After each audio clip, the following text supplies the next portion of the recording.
Hello, welcome to our session, Walking and Driving with Hemianopia. I knew I was going to mispronounce it. With Dr. Alex Bowers. I'm going to turn it over to her. She's going to do a quick introduction of herself, and we'll get started. Thank you.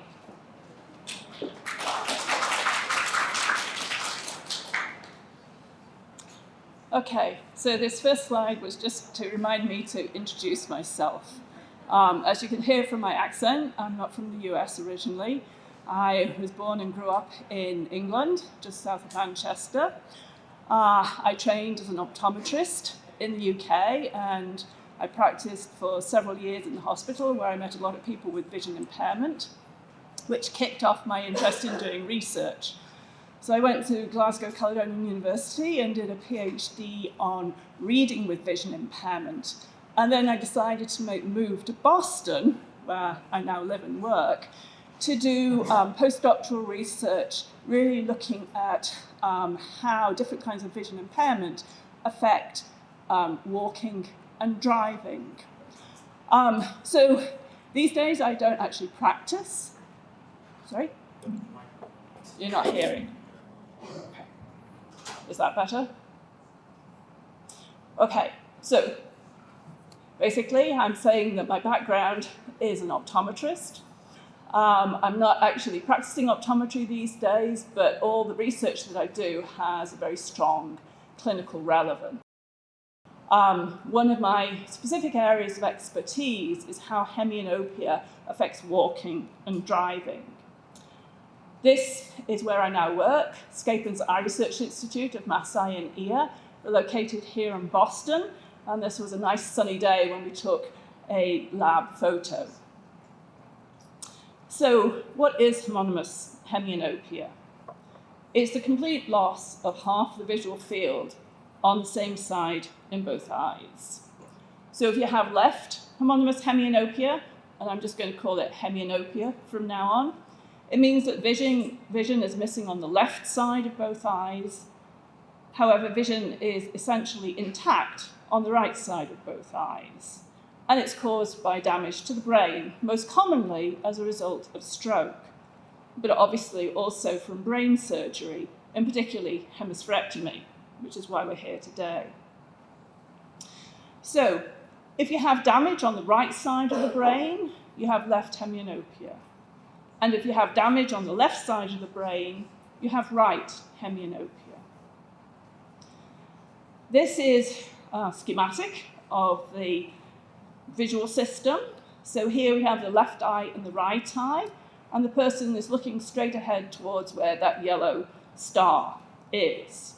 So anything to the left of that yellow star is the left visual field, and anything to the right is the right visual field. And behind the eyes, we have the brain. An important part of the brain is the optic chiasm, where the fibers from the nasal side of each eye cross over to the other side of the brain. And at the back, we have the visual cortex, which basically allows you to see. So, light from the left side of the visual field falls on the right side of both eyes. And fibers from the right side of both eyes go back to the right side of the brain. So if you have a right hemispherectomy, then you end up with left hemianopia. So in the clinic, typically we measure visual fields using some kind of machine like this. The person puts their chin on a chin rest. We ask them to look straight ahead towards something at the center. They have to keep their eyes steady and not move them. And then while they're looking straight ahead, we move a spot of light in from the edge until they can see it. And when they see it, they press a response buzzer. So these are typical clinical testing conditions where a person is not allowed to use their vision to move their eyes around. They have to just keep looking straight towards the center. In these kind of conditions, for somebody with a full field of vision, when they're looking straight ahead, they will be able to detect that spot of light out to 90 degrees on the left and right. So basically, you can't see anything behind your head. And this is a binocular visual field, so that's both eyes are open. From our perspective, for driving or walking, we're interested in what people can see with both eyes open. Although often when you're tested in clinics, it'll just be one eye or the other eye. We're interested in what do both eyes do together. This is a binocular field for somebody with left hemianopia. When they're looking straight ahead, they see nothing to their left, which I'm going to call the side of the field loss, and they essentially have a full field on the right, their seeing side. So for somebody with hemianopia, typically the maximum field extent is 90 degrees. So when looking straight ahead, people with hemianopia are not going to see things on the side of the field loss. This means that they may bump into obstacles when walking or fail to respond to hazards when driving. So let's just take this T intersection as an example. You're in that car, you're about to take a left turn. There's a car approaching from the left and a car approaching from the right. Both of these cars are potential hazards. As a driver with a full field of vision, when you're looking straight ahead, you don't see anything behind your head, so that's what the grey shading represents. And you don't see it as grey, it's just an absence of vision. So I'll just show it as white, the background colour. For somebody with left hemianopia, when they're looking straight ahead, they see nothing to the left of their gaze point. So they're not going to see that car approaching from the left, but they don't have to keep their head and eyes still. If they scan or if they look to the left, this is about 45 degrees to the left, they'll start to see something on the cross street there on the left side, but they need to make a really big scan, almost 90 degrees, in order to see that car. So people with hemianopia have to scan at least as far as the hazard, in this case the car. And in this setup, that's almost 90 degrees, which is a big movement, and it needs head as well as eye movement. So a key research question for us has been, how well do people with hemianopia compensate for their field loss? How well are they able to do this scanning? Do they scan far enough to the side of the field loss? Are they able to detect hazards on the side of the field loss with enough time to avoid collisions? And another important aspect of our research addresses whether devices, technology, or training are helpful. So today I'm going to give you some updates about our research. I gave a talk about this in 2019 at your conference. So today I'm going to talk about things that we've done since then. So driving with hemianopia. First of all, you might say, well, can people with hemianopia drive? And the answer is yes, they are permitted to drive in states where they meet the minimum horizontal field extent requirement. And as you know, the requirements for visual field vary across the state. So here in Massachusetts, people have to have 120 degrees of visual field to drive, so people with hemianopia are not permitted to drive.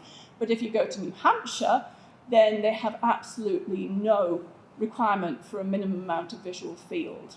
So beware. But it does mean that people with hemianopia can drive in New Hampshire. And there are also a bunch of other states where it's possible. And we have to remember that driving is incredibly important for independence, employment opportunities, etc., especially in areas where there's limited public transportation. But on the other hand, there are safety concerns. So we're looking at, this balance. So today's talk, I'm going to talk about some of our studies that we've done with adults who have hemianopia, mainly actually from stroke. We currently have our first study that we've just started, looking at driving by people who've had hemispherectomy. Several people here who've actually come to our lab while they've been in Boston to participate. So we're really excited to be doing this study, and we hope to come back in the future to actually give you results specific to people with hemispherectomy. But for today, I'm going to talk about our studies where it's mainly been stroke that's the cause of the hemianopia. So do drivers with hemianopia scan far enough to the side of the field loss? We've looked at this using our driving simulator. You'll see it's a large simulator. It has 5 big screens, a large horizontal field of view, and it has all the controls of a normal automatic transmission car. And it's equipped with a series of cameras that we can use to track people's head and eye movements across 180 degrees, so we can really see how they are scanning as they drive. And we've looked at this question of whether they scan far enough in 2 main situations. Firstly, a pedestrian running across the road mid-block, and secondly, a motorcycle at an intersection. These are both situations identified by people who drive with hemianopia as being difficult tasks. So for the pedestrian, it would be possible to see that pedestrian with a small or moderate scan, just with eye movements, if it was on the side of the field glass. But for the motorcycle approaching the intersection, you need to make a much larger scan that would require head and eye movement. So I'm just going to play you some videos which kind of give you an idea of the kind of tasks that we're using. So this is a pedestrian which runs across the road on a collision course with the approaching vehicle. So what you see here is the view of the participant as they're looking through the windshield of the car, and you'll see the pedestrian appear over here on the left. You'll see, there it goes, starts running. And as you can see, that is a realistic hazard, and you may have encountered pedestrians like that while you've been in Boston. This is an example of one of our motorcycle hazards. It's quite a mean-looking guy there. And here is just a video showing you one of our intersections with the motorcycle hazard. Here, this is the head of the, actually one of the postdocs who used to be in the lab. You'll see as he approaches the intersection, he makes a big head movement to the left, and you'll see the motorcycle approaching from the left. So here we are, we're approaching the intersection, the motorcycle appears now on the left, you see him make a big head scan, and it's safe, so he carries on through the intersection.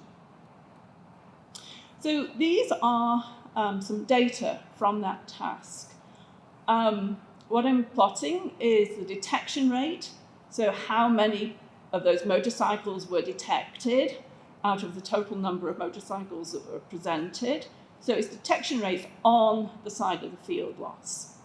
So each one of those bars represents one participant with hemianopia. So I think that you can see that there's a really wide range in detection rates. Participant 13 did really well, detected 80% of motorcycles on the left, on the side of their field loss, whereas participant 8 detected less than 10% on the side of their field loss. And this is despite the fact that they all have exactly the same amount of visual field loss. So even though they all have complete hemianopia, their ability to use their vision and to scan varies very widely. So this data suggests to us that some people with hemianopia are able to scan well, while others are not. So participant 13 did a great job of scanning and had good detection rates on the side of the field loss. Subject 8 did not scan very much and had low detection rates on the side of their field loss. And just for comparison, these are the detection rates on the seeing side and also for people without visual field loss, and you'll see that they're close to 100%. So when there was a detection failure on the side of the field loss, we looked to see whether there was a head scan towards the motorcycle, and if there was, did the scan go far enough? And these are the results. So in about 40% of events, there was a head scan towards the motorcycle, and the motorcycle was seen, so the scan was large enough. But interestingly, in about 20% of events, there was a scan towards the motorcycle, but it didn't go far enough, so the motorcycle was not seen. And then, very interestingly, in 40% of cases, there was actually no scan towards the motorcycle. So hemianopia, for some people, definitely impairs responses to hazards on the side of the field loss.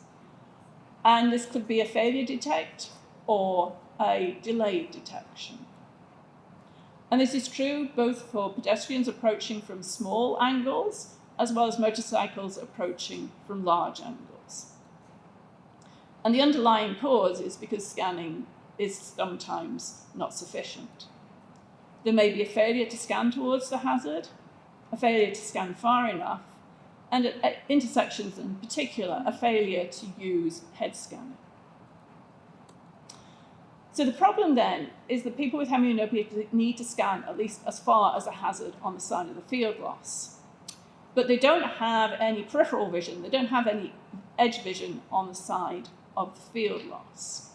So this means that they don't get any stimulus or guidance from peripheral vision about when to scan or how far to scan.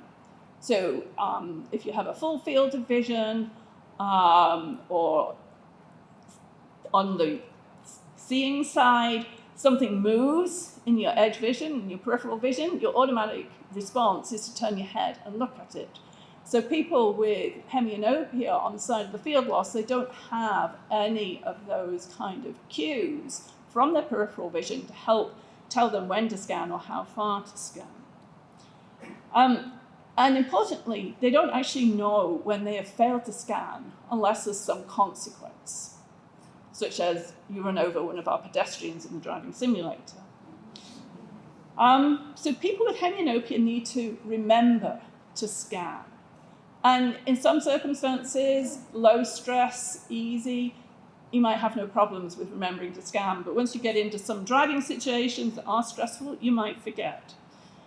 So we were interested in this question of whether reminders or warnings about scanning would be helpful. And this aspect of our research has been done in collaboration with Jing, who's a good friend and collaborator. So first of all, we looked at reminders to head scan at intersections. So the goal here was not to continually give people beeps at every intersection to remind them to scan, but actually only to remind them to scan when they did not scan. So the goal was to encourage drivers to make an early large scan to the side of the field loss before reaching the intersection. This is important because it gives a preview of the intersection on the side of the field loss, which gets you better prepared for if there are any hazards. So this is in the driving simulator. We tracked head position in real time. If there was no early large head scan to the side of the field loss, then a reminder to scan was given, and it was just a simple beep sound from a loudspeaker at 45 degrees on the side of the field loss. So it was a simple, intuitive, it tells you which way you need to look and about how far you need to turn your head.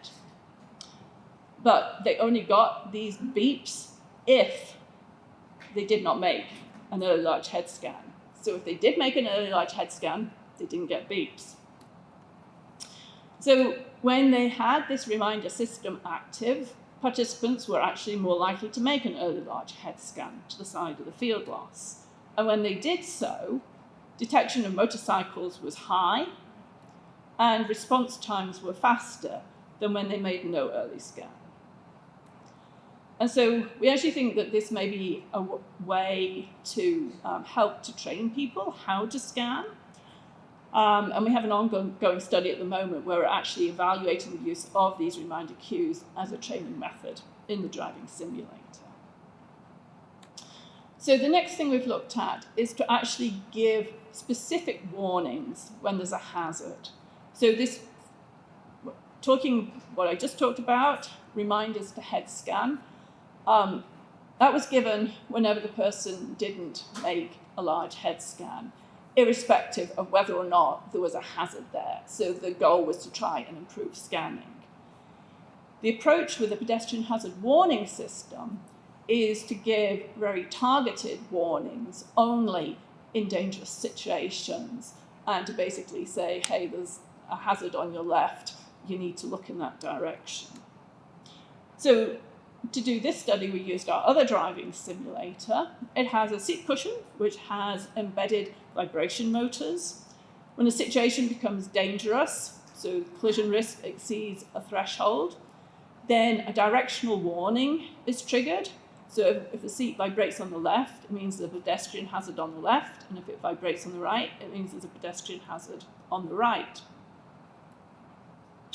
And we found that the warnings had a positive effect on responses to pedestrian hazards on the side of the visual field loss. After getting a warning, people were quicker to look at the hazard and also quicker to press the brake. And importantly, we found that collision rates decreased for hazards on the side of the field loss in the drives with warnings. So on the figure there, you'll see that the red bar is the detection rates, the collision rates without warnings. You'll see it's 16%. And then with warnings, it reduces down to 1% on the side of the field loss. So I also wanted to talk a bit about our work on walking with Homonymous Hemianopia. So people with hemianopia report bumping into other pedestrians, particularly when walking in crowded areas. But it's difficult to measure collisions with pedestrians in real-world settings. Maybe embarrassing. So we've developed a test to try to simulate walking in a busy shopping mall. So it's a video which is presented on a large TV screen, as you can see there. And there's multiple pedestrians moving in different directions. And one of the pedestrians might be on a collision course with the participant. That's the participant here standing, watching the video. So we ask the participants to respond whenever they see a pedestrian that might bump into them. They have a joystick that they use for the responses.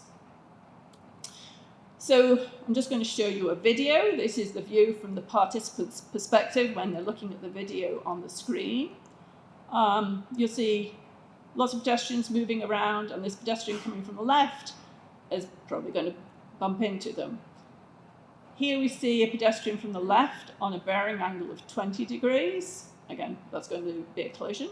Now one from the right at a larger bearing angle. This is 40 degrees.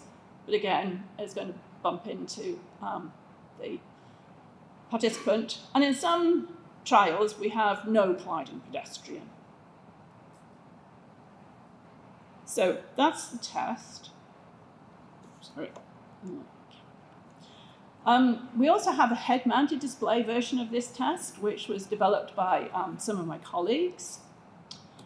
And basically, we have a participant that walks in a large empty room while wearing a head-mounted display. So that's the person just about to start their walk. They're basically wearing a VR headset, goggles. And when they're looking into that VR headset, they see the virtual world, the shopping mall. And in the virtual world, they're walking along those paths shown by the green dots. So if I start the video, you'll see this guy over here on the left walk along a straight path, and then at one point, he makes a movement over towards the right. And that's to avoid a pedestrian that he sees in the virtual world.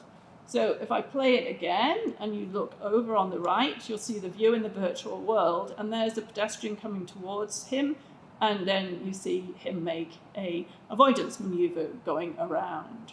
So we can use this as a way to actually evaluate not just detection of colliding pedestrians, but also behavioral responses when walking. So, are reminders or warnings to scan helpful when walking? So, the main thing that we've looked at in relation to this is prism glasses that can provide visual warnings of pedestrian hazards. So these are commercially available Fresnel peripheral prism glasses that we've done a lot of work with. They have two very high-powered prism segments embedded on the side of the field loss in a regular spectacle lens. So these high-powered prisms image stuff from the side of the field loss onto the seeing side in peripheral vision. So they basically act in peripheral vision to provide alerting or warning of objects on the side of the field loss. And if you're aware of something from the prisms, then you turn your head and eyes to look to the side of the field loss to actually look at whatever the obstacle or hazard is. So the goal of these kind of peripheral prism glasses is to give back some of that functionality of peripheral vision, warning that you need to turn your head and look to the side of the vision loss.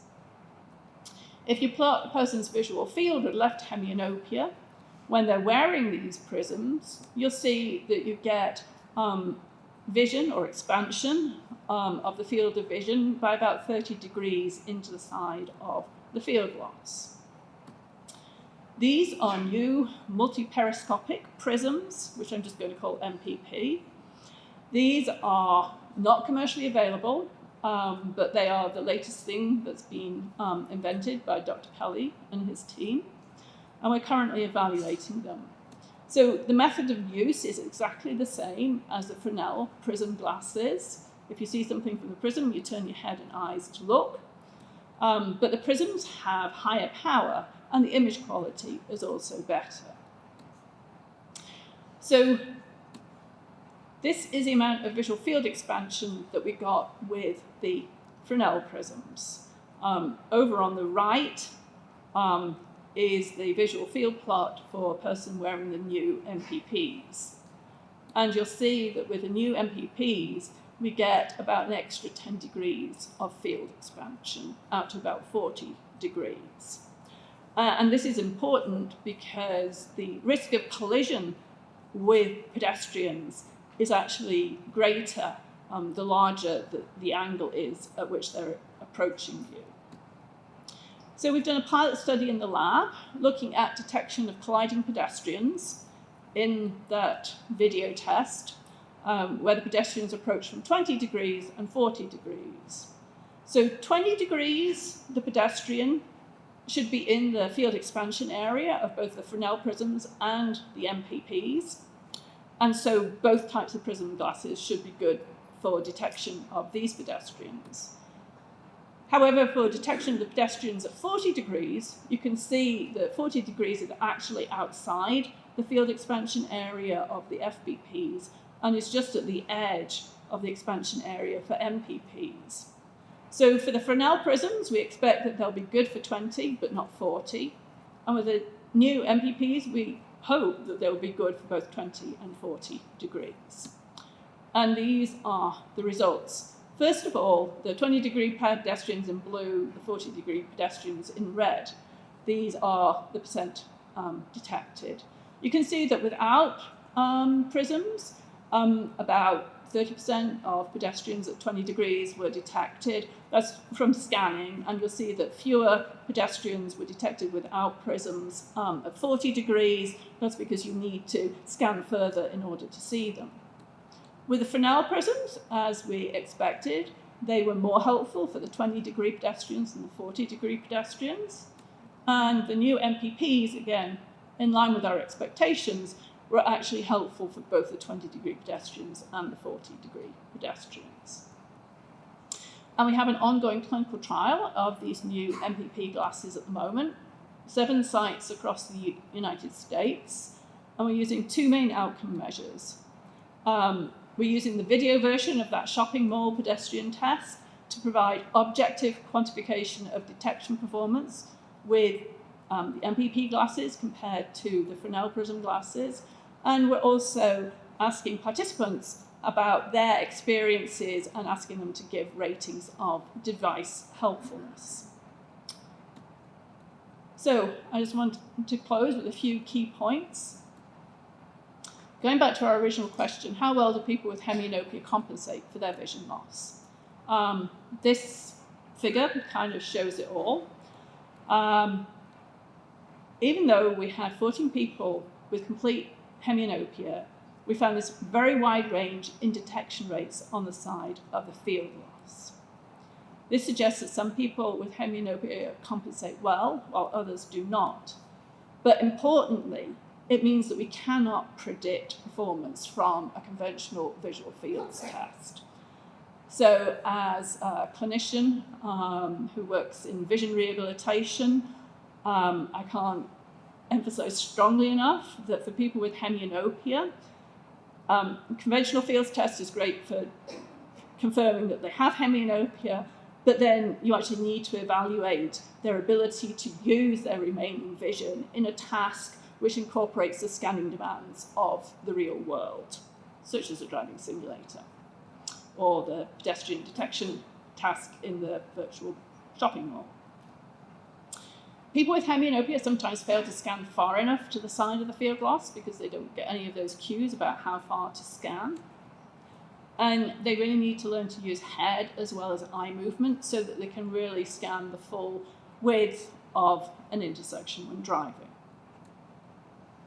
In terms of evaluating fitness to drive, I would say that the strongest thing that comes out of our research is that you have to have individualized assessments of fitness to drive. You cannot assume that everybody with hemianopia is safe. You cannot assume that everybody with hemianopia is not safe. There is a huge range of performance, and it's only, can't think of the word I'm looking for, but we need to give everybody a fair go. So people need to be given an opportunity to demonstrate whether or not they might be able to drive. And we would like to argue that a driving simulator is a really good tool. It's a safe, controlled environment, but it requires all of what you need to do when you're driving, controlling the vehicle, controlling speed, and scanning. And so it can be used for evaluation prior to on-road driving. So do reminders or warnings help to address the scanning and detection deficits? That was kind of our second main question. I told you about 3 approaches that we've used, and all of these approaches had positive effects in addressing the scanning and detection deficits. But to date, we've primarily just evaluated this under controlled laboratory kind of conditions. So what's next? We're trying to move from the lab to the real world. So we are looking at head scanning while driving in everyday driving. And to do this, we're putting video cameras into a participant's car for several months so we can record all of their daily driving. We have a camera that we use to record the head movements, and we have a camera to record the view of the road ahead. So our goal is to try and understand more about how people with visual field loss actually compensate for their field loss when driving, and if they fail to compensate well, are there consequences?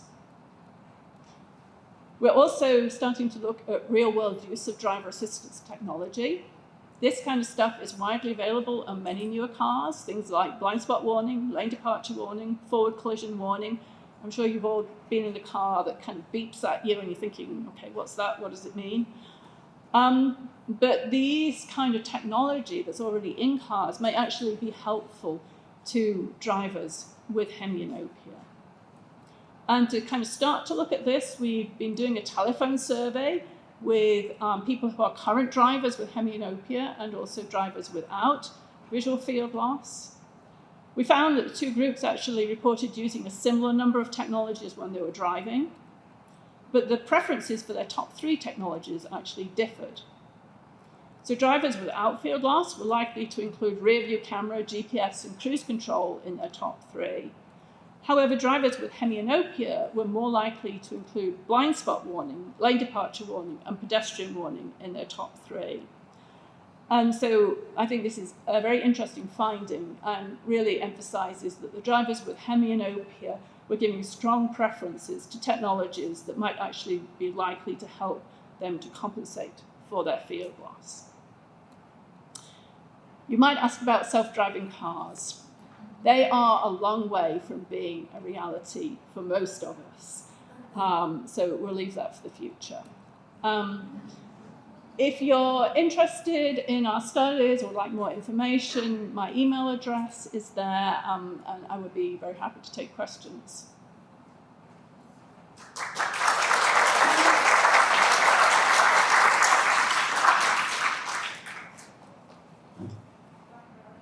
Okay. So I'm assuming most of the stroke victims would fall in the older category. Do you see a correlation between their performance and their various ages?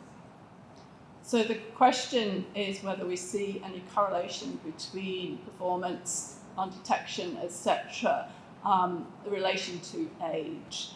So I should clarify that while most of the people we've tested had hemianopia as a result of stroke, we have actually seen other people where it's been from traumatic brain injury. So we've actually tested people across the age range from 18 up to 80.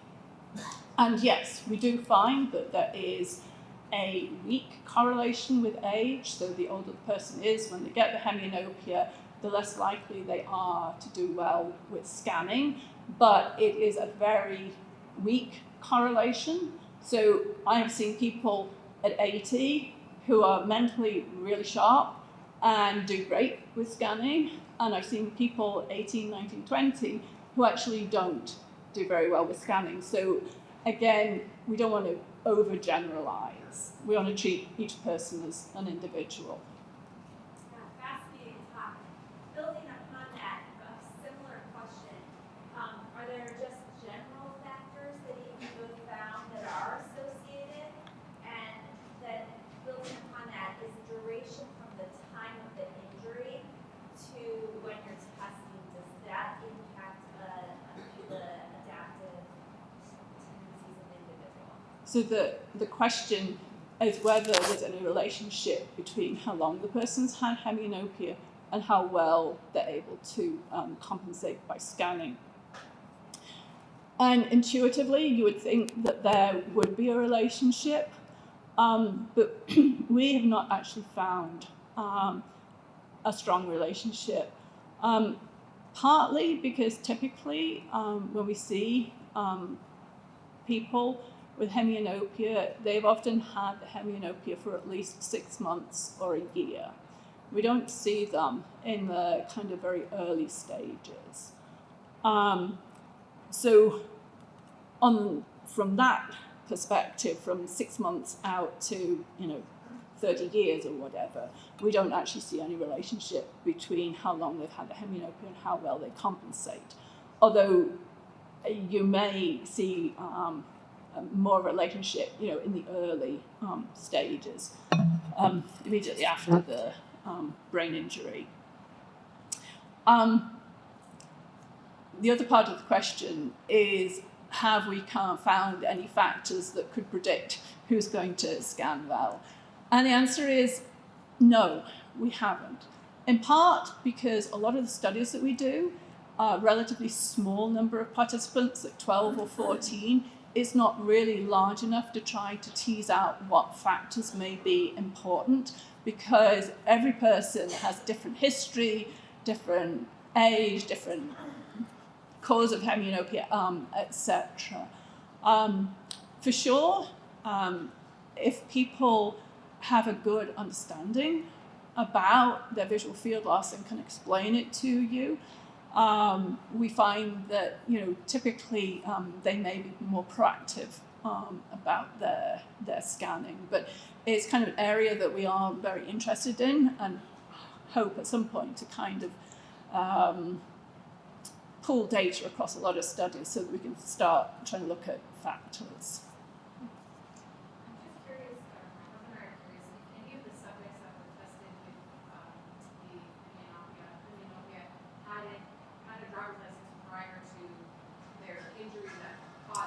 Right, so that's a good question. The majority of people that we test had hemianopia, had driving experience before the onset of the hemianopia.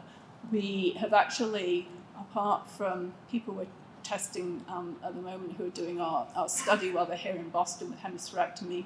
That's really the first time we've been testing people who didn't have driving experience prior to the hemianopia. But it's an important question. Yeah. Sorry, you have a question? Was I understanding you correctly that you live in Massachusetts and you said that a full hemispherectomy that you would not be eligible because of the Right, so for people in Massachusetts, you have to have at least 120 degrees of visual field. So if you have complete hemianopia, only 90 degrees of visual field legally, you're not permitted to drive. Say we moved to New Hampshire. Could you then drive in Massachusetts? Is it restricted? Well, yeah, we probably shouldn't get too much into some of those questions. I will say that here in Massachusetts, there are some people with hemianopia who are driving using those peripheral prism glasses, which actually gives enough visual field to technically have 120 degrees. There's nothing which specifies whether or not you can use prism glasses. It's a process that you have to go through, but my good colleague, Dr. Pelly, has guided several people kind of through that process. So coming back over here. Have you looked at whether there's a trained response that you are prompting the subject in a moment with the buzzer or whatever to scan, but did participants become better over time with better scanning? Right, so that is very much what we're looking at the moment in an ongoing study. Basically, people come in and they drive, they have 3 training sessions in the driving simulator. And the first drive, we just give them a beep at every intersection. And then after that, we only give them a beep if they don't make a big head scan. And so, if you like, the goal is to avoid getting beeps, because the fewer beeps you get, the better your scanning is. And so we're actually recruiting for that study at the moment. And so we're looking at driving behavior before they do this training and after they do this training, about 2 weeks after and then at least a month or so after. And we're interested to see whether when they're driving without the beeps, we see changes between pre and post training in their actual scanning behaviors.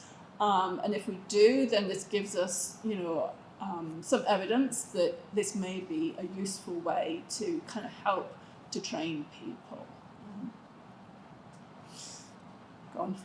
Are prism glasses good for any age child, or is there a specific? Right, so we fitted children as young as 6 or 7.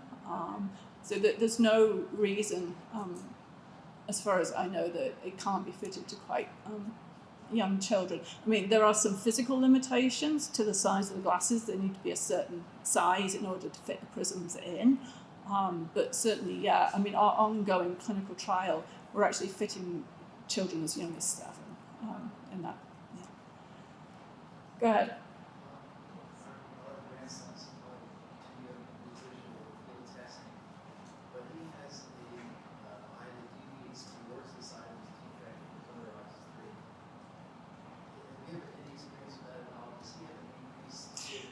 Yes. Yeah, so that's a very good point. The question is about whether when you have a hemianopia, if you have an eye that turns out, does that actually give extra visual field on the side of the field loss? And the answer is yes. If the eye points in the correct direction, then yes. And it's actually been studied that there's actually people are more likely to have an eye turn like that if they get hemianopia at a very young age, as compared to the kind of incidence prevalence of an eye turn in the general population of that age. And so it's definitely seen as being a potential adaptive mechanism of the visual system in trying to maximize the amount of visual field available to the child. Yeah. Okay, go on. Does that interfere with depth perception? Right, so the question was whether if you have an eye turn, it interferes with depth perception. Yes, the answer is yes. If your eyes don't point in the same direction, you actually have no what we call stereopsis, no 3D vision, but you still have cues about where things are in depth. I mean, I know that this hand is further away because my front hand is occluding it. I actually don't have any depth perception. And I might struggle with threading a needle, but generally it's not a problem for me in my everyday life. Yeah, there was a question over here. So you're testing visual, right? But many of the kids have physical limitations as well. Is that most of your subjects have physical limitations as well? Right, so in the studies we've run with adults, we have had people who had partial paresis or complete paresis. It's very common following stroke to have some paresis. And we found that many people who have paresis can manage to handle the vehicle controls fine. You can add like a spinner knob to help with doing one-handed steering. And if necessary, you can have an extra thing so that you can use your other foot for pressing the gas and brake pedals. So generally, we haven't found that is a problem because there are adaptations to the car which can be made. Yeah. Okay. Right. I'm coming back over in this group. Sorry. Go ahead. Regarding walking with hemianopia, are there other compensations besides scanning or other professionals like orientation, mobility, and school services that you recognize? Right. So the question was about how else can we help for walking, and I honestly think that the best is the scanning. It's certainly orientation and mobility specialists. Availability of that kind of support I think will vary. However, I think it's always a good thing to do because they will be able to give additional advice, in particular, how to make use of, if you are able to sense, the direction that sounds are coming from, that can be a useful cue when you're about to cross the road. Again, another reminder that you need to look. There's a car coming from the side of your vision loss. So yeah, that's... Okay, I'm going to the back. So it's becoming, well, I should know this by now, but scanning is the solution.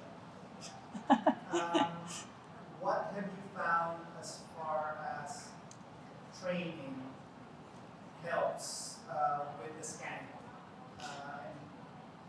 Is it too late after a certain age? I don't think it's ever too late. I have to say that I have not done any studies specifically about scanning training for walking, and I'm only now just starting this study in the driving simulator where we're looking at scanning training for driving.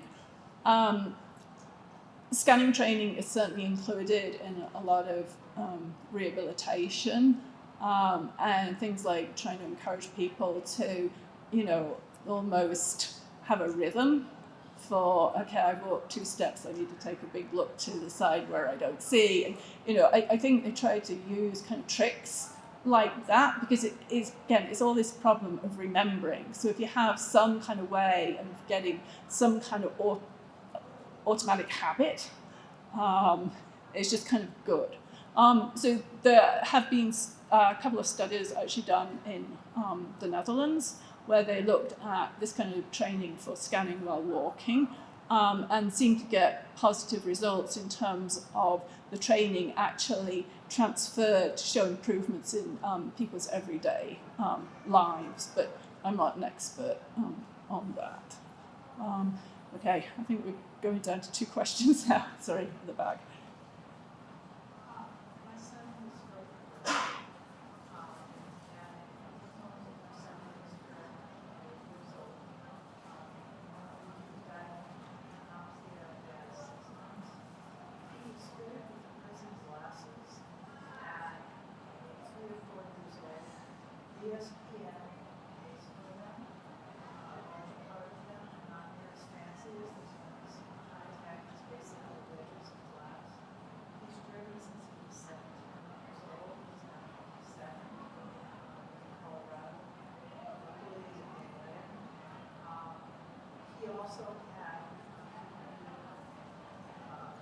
identified a lot of therapy through cerebral palsy diagnosis code and he's paid for vision therapy, which I really feel like helps with scanning and stuff like that. So everything she's saying is very applicable. She can start now to try to get to that result.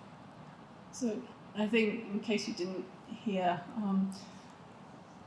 essentially you were talking about a very positive outcome for your son who's been driving for many years now with hemispherectomy. But I think you're advocating the need to kind of start scanning training, etc. Early. Yeah, and what will happen is if you go in and just walk into the community and if they pass the test, they return it down. You've got to go to a specialized occupational therapist who has both driving and Right. I think. and they test you. Yeah, I think that's an important point I perhaps didn't make, is that if you're thinking about driving, apart from the idea of using a driving simulator, you should also look for driving rehabilitation specialists who actually specialise in working with people with vision impairment and have a dual control car. I think that's a The other really thing you important. should know is the spinner knobs that she's talking about is called suicide knobs.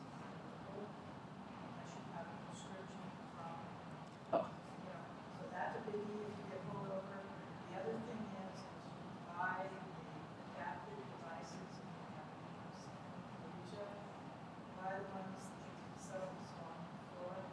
They are illegal. You have to automatically count. It's quite expensive. So, but it's all based on the prescription that you get from the scanning test. Oh, okay. So I think you have a lot more practical experience Yes, about this and this is how than I. You get the diagnosis and then Right. it's like, okay, what do I do now? It's like this cliff. Right. Nobody knows So I think if you have questions about practical things, the lady there would be good to talk to. So there was one last question, I think, at the front here. By definition, is one with hysterectomy automatically have So the or, and how is that functionally different than, let's say, using a dog? Okay, that's a good question. So the question was, if somebody has hemispherectomy, does it automatically mean that they're going to get hemianopia? And pretty much 100% yes. And how is having hemianopia different from having one eye that is blind? So the big difference is that hemianopia affects one half of the vision in both eyes. So it's the left side of both eyes or the right side of both eyes. So at most you have 90 degrees. If you lose one eye, you still have the left side and the right side of the seeing eye, and the visual field of one eye extends 90 degrees to this side and about 50 or 60, 50-ish, depends how big your nose is, to this side. So for sure, you are missing some of your peripheral vision on the side where you've lost the eye, but it's not as big a loss as when you have hemianopia.